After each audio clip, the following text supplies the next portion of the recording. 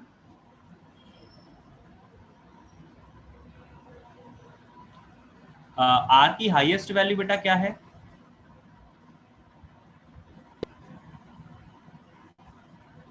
Are की highest value क्या है? n n/n।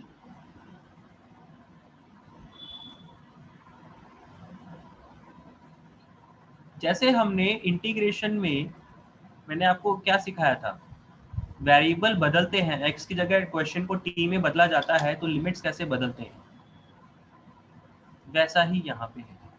ओके सर, लग गया। आप बेसिकली क्या कर रहे हो, r को x के टर्म्स में बदल रहे हो। तो जो r की सबसे छोटी वैल्यू है वो इसमें पुट करके हमें x की सबसे छोटी वैल्यू आ जाएगी, लोअर लिमिट आ जाएगी। जो r की सबसे ज्यादा वैल्यू है वो यहाँ पे पुट करके आपको x की सबसे ज्यादा वैल्यू आ जाएगी, which is upper limit. Sir एक बार शीट नीचे कर दो थोड़ी। समझ में आया? Yes sir. इस इंटीग्रेशन को आप सॉल्व कर लेना, वैल्यू आ जाएगी π/3√3। अब आप इन चारों में से बताओ कि भाई कौन सा ऑप्शन सही है, और उसको बताने के लिए आपको पहले ये चेक करना पड़ेगा कि ये वाला फंक्शन जो लिखा है ये इंक्रीजिंग है कि डिक्रीजिंग है जी? इंक्रीजिंग है सर। क्या है? इंक्रीजिंग। उल्टा बोल रहा है सर। डिक्रीजिंग है सर। Yes sir. डिक्रीजिंग है भाई, 0 से लेके सर वो नेगेटिव आ जाएगा। जैसे जैसे तू x को बढ़ाएगा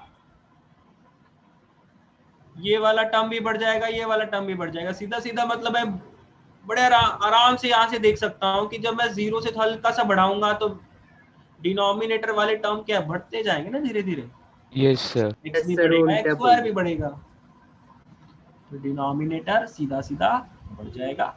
जब डिनोमिनेटर बढ़ेगा तो ओवरऑल रेसिप्रोकल वैल्यू तो क्या होगी? डिक्रीज करेगी। तो एक्चुअल में ये फंक्शन डिक्रीजिंग है, तो डिक्रीजिंग है तो कौन सा वाला फॉर्मूला लगेगा? डिक्रीजिंग वाला लगेगा जी, डिक्रीजिंग वाला रिजल्ट लगेगा। तो भाई Sn क्या है, ज्यादा होता है, Tn क्या है, छोटा होता है। लेकिन Sn और Tn के मीनिंग उल्टे हैं, यहाँ पे Sn और Tn के मीनिंग उल्टे हैं। चलो फिलहाल मैं वो आपको मैं इतना कंफ्यूजिंग नहीं करता। मैं क्या करता हूँ, 1 और 4 आ जाएगा फिर। 1 and 4 सर 1 and 4।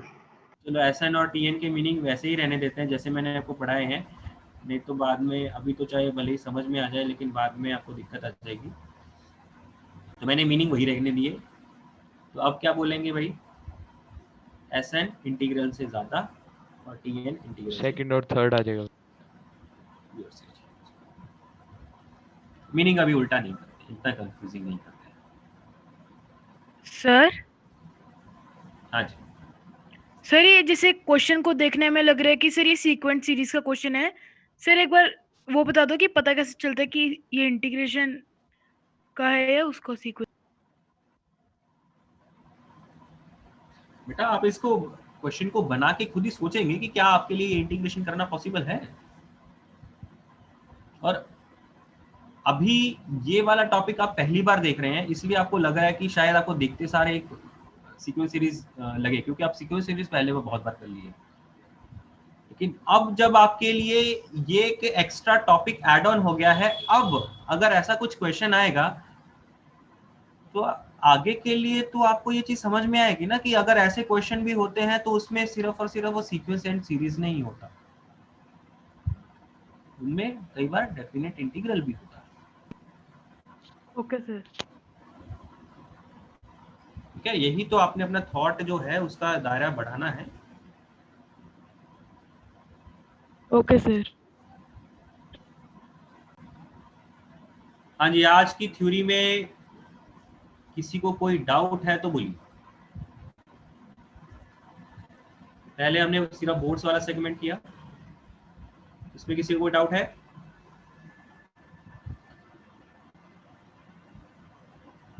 ऑल्दो ये वाला सेगमेंट करना वैसे तो ज़रूरी ही था, क्योंकि फिर अगर ये नहीं समझा होता तो कंपटीशन वाला सेगमेंट ना समझ में आता आपको। वैसे तो करना ज़रूरी था, इस क्वेश्चन की प्रैक्टिस की नीड नहीं है अब आपको। और एडवांस के लिए इंटीग्रल को समीशन के साथ कैसे कंपेयर करना है, और ये समीशंस बेसिकली क्या है, एन टेंडिंग टू इनफाइनाइट नहीं होता। इंटेंडिंग टू इनफाइनाइट होगा तो बराबर ही हो जाएगा, लेकिन अगर इनफाइनाइट नहीं होगा तो फिर कम या ज़्यादा हो सकता है, उसका हमने कंपैरिजन किया। और इंक्रीजिंग के लिए अलग रिजल्ट आते हैं, डिक्रीजिंग फंक्शन के लिए अलग रिजल्ट आते हैं। और फिर ये जो एडवांस का क्वेश्चन आया था मैंने वो डायरेक्टली लिखा है।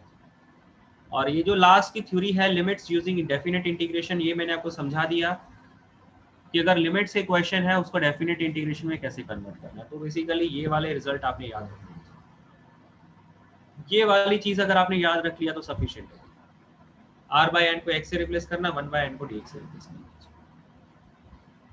सिर्फ इतना याद रखेंगे तो बात बन जाएगी। और इसके ऊपर बेस्ड जो क्वेश्चंस है वो नेक्स्ट क्लास में करेंगे।